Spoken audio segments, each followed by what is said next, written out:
before this video starts, do not get the opinion that I hate women. I hate men. I am a sexist. I am a proud female which hates men. I hate the sight of men. Alright, so, yeah. We're going to be talking about feminists. The one that think they're superior to men and are never satisfied.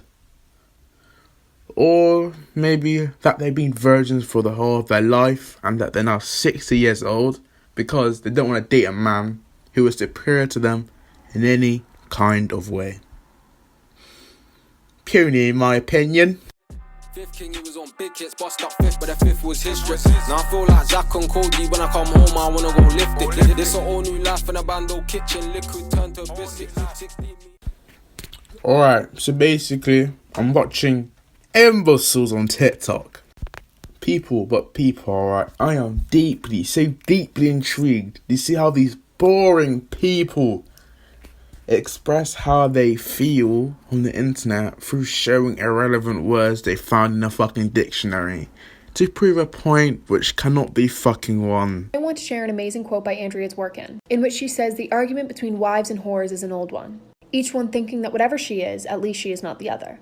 This quote is one of my favorite quotes in feminist theory ever, because it highlights such a huge part of modern misogyny. Oppressors within the patriarchy will do everything they can to invalidate the oppressed. This is done by creating a system in which nothing we do is accepted. Everything we do is seemingly a byproduct of our womanhood, and therefore invalid. So long as they can invalidate us for every interest, every belief.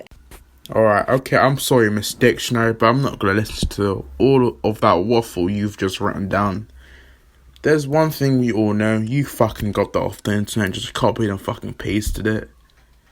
If you wanted me to carry on watching this woman waffle for another 10 minutes, I'm not gonna fucking carry on. Alright, this is long. Okay, alright, yeah, we're gonna carry on watching. Yeah. Every belief, every opinion. They can invalidate our experience and our existence. This is essentially why you see so many men on this app claiming that no girls could have any real interests, and whatever they do is simply to gain the attention and attraction of cis men. We must fight to dismantle these thought processes within the oppressors. And if you were... Okay, half the words you just said I didn't even know existed. Like how I'm 16. And I gotta say, some of my teachers with even master's degrees never mentioned this kind of words. Like, we all gotta be honest in it. You just looked up a little synonyms on the internet to satisfy yourself, to show a higher class of vocabulary. Like, who the fuck are you trying to impress now?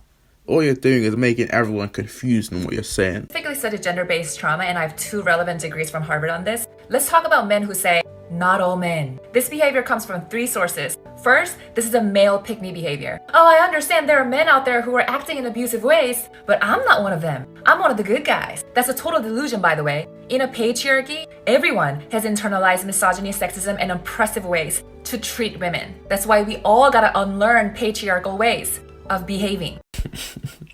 Oh my days. I like how she says to treat women, to just blank out, to just wipe away what she just said seconds ago. But about all of us being the same. So then the woman would have the same thoughts. Like I don't understand why these people kind of go through their day to start pointless arguments. Like for LGBTQ or some shit like that. Like, some people got offended of the phrase super straight. Do you know what it means? Go suck your mum. Like, TikTok is kind of moving like a B-Tech Twitter, to be fucking honest.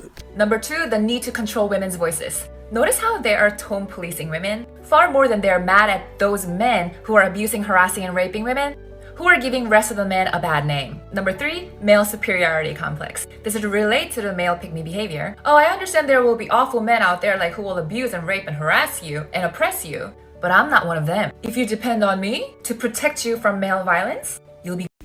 Okay, to be honest, for all these little quotes that woman just said,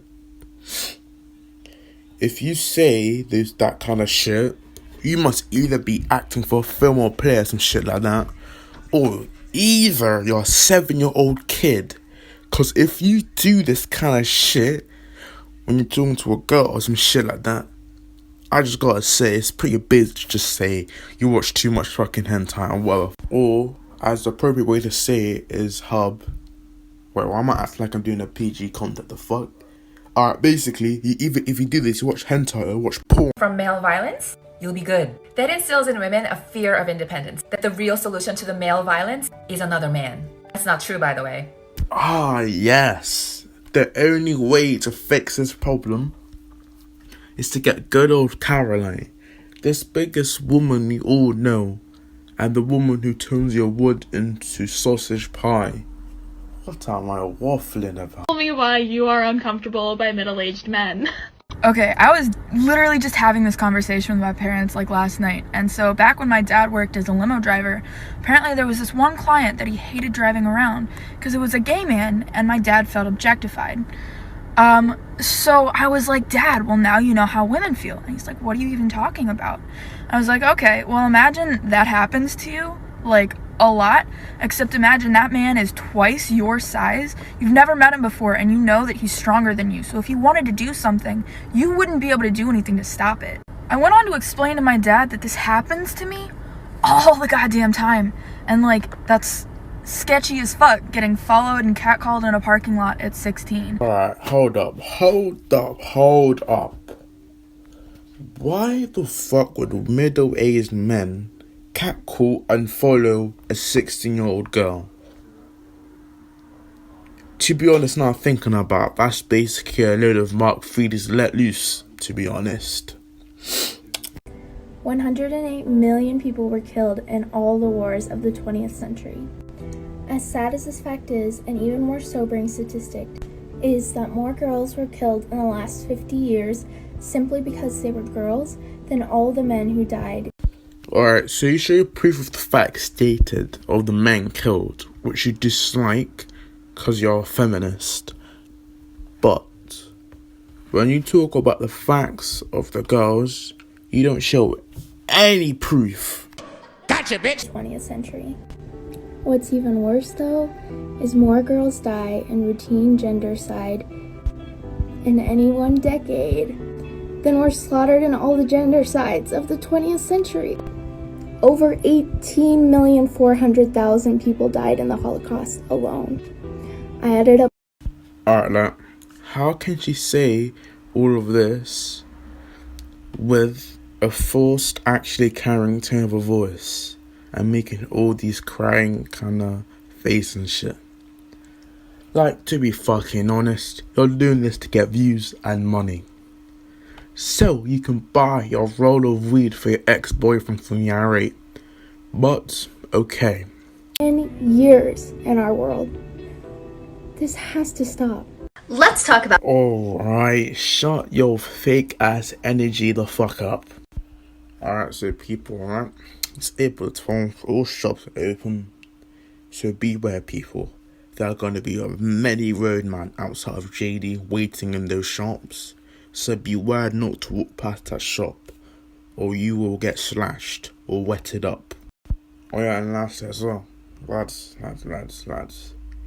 If you walk past a makeup shop, be ready to see at least the whole population of the planet of white girls outside the shop waiting to go in. Do not even dare walk in front of them, or you, my friend, will get slapped so hard that you will become unseasoned chicken.